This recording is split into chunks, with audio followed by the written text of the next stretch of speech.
வணக்கம். இன்றைக்கி நம்ம வீடியோவில் இந்த லாங் பீன்ஸை யூஸ் பண்ணி நம்ம வந்து ஒரு டேஸ்டியான பொரியல் ரெசிபி செய்ய போகிறோம்.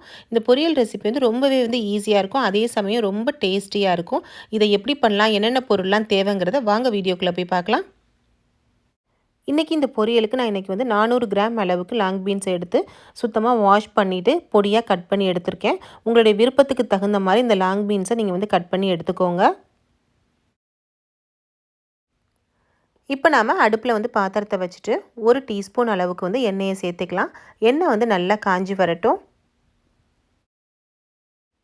இப்போது எண்ணெய் வந்து நல்லாவே காஞ்சி வந்துருச்சு. நம்ம இப்போ வந்து 1/2 டீஸ்பூன் அளவுக்கு கடுகு, 1/2 டீஸ்பூன் ஜீரகம், இது ரெண்டையும் சேர்த்துட்டு நல்லா லைட்டாக பொரிஞ்சு வந்த பிறகு ஒரு 3/4 டேபிள் ஸ்பூன் அளவுக்கு நம்ம வந்து உளுந்தை சேர்த்து நல்லா பொரிய விட்டுறலாம்.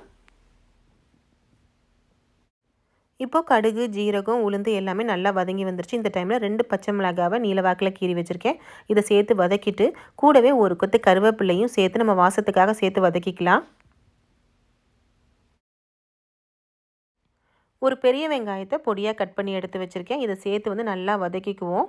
நம்ம வெங்காயத்தை எந்த அளவுக்கு அதிகமாக சேர்த்து செய்கிறோமோ அந்தளவுக்கு பொரியல் வந்து நமக்கு நல்லாவே டேஸ்ட்டாக இருக்கும். இப்போ வெங்காயம் ஓரளவுக்கு வதங்கி வர டைம்லையே 3 பல்லு பூண்டை நான் தோலோடு தான் இடித்து எடுத்து வச்சுருக்கேன். இதை சேர்த்து வந்து வதக்கிக்கலாம்.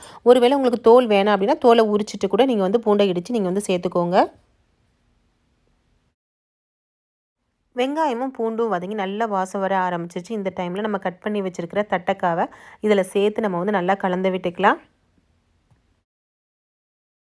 தட்டக்காய் கூட நம்ம இப்போ தேவையான அளவு உப்பை சேர்த்துட்டு ஒரு 1/2 டீஸ்பூன் அளவுக்கு மஞ்சள் தூளையும் சேர்த்து நம்ம வந்து கலந்து விட்டுருவோம்.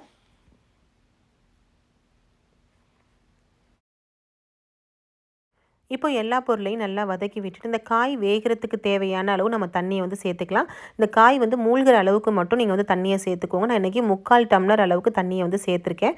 இதை நம்ம வந்து தண்ணியை சேர்த்துட்டு ஒரு மூடியை போட்டு மீடியம் ஃப்ளேமில் நல்லா வேக வச்சு எடுத்துக்குவோம். இது வேகிறதுக்கு நமக்கு ஒரு 10லேருந்து 15 நிமிஷம் எடுக்கும். இது நம்ம மூடியை போட்டு வேக வச்சிடலாம். இப்போ இந்த தட்டக்காய் வெந்து ரெடி ஆகிறதுக்குள்ளே நம்ம இதுக்கு தேவையான ஒரு தேங்காய் மசாலாவை ரெடி பண்ணிக்கலாம். இதுக்காக ஒரு 1/4 மூடி அளவுக்கு தேங்காவை வந்து திருவி எடுத்திருக்கேன். உங்களுடைய காரத்துக்கு தகுந்த மாதிரி மிளகாய் எடுத்துக்கோங்க.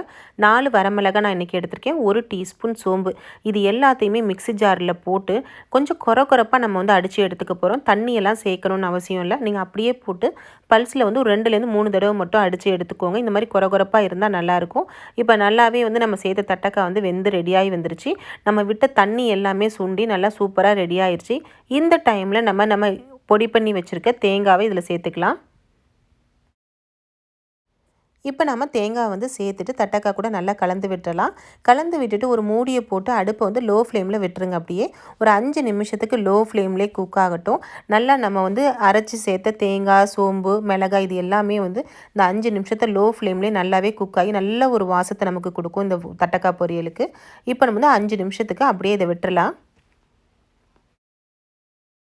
இப்போ 5 நிமிஷம் ஆயிடுச்சு. மூடியை ஓப்பன் பண்ணி பார்க்கலாம். நம்ம ரெடி பண்ண தட்டக்காய் வந்து சூப்பராக வெந்து நல்ல ஒரு வாசத்தோடு நமக்கு சூப்பராக நல்ல ஒரு டேஸ்ட்டோடு நமக்கு வந்து ரெடியாகி வந்துருச்சு. இதை நம்ம வந்து சாம்பார் சாதம், ரசம் சாதம், தயிர் சாதத்து கூடலாம் வச்சு சாப்பிட்றதுக்கு ரொம்பவே வந்து டேஸ்டியாக இருக்கும். ட்ரை பண்ணி பாருங்கள். ஃப்ரெண்ட்ஸ், உங்களுக்கு இந்த வீடியோ பிடிச்சிருக்கா? பிடிச்சிருந்துச்சுன்னா லைக் பண்ணுங்கள். உங்கள் நண்பர்களுக்கெல்லாம் ஷேர் பண்ணுங்கள். கூடவே நம்ம சேனலை மறக்காமல் சப்ஸ்கிரைப் பண்ணிக்கோங்க. தேங்க்யூ.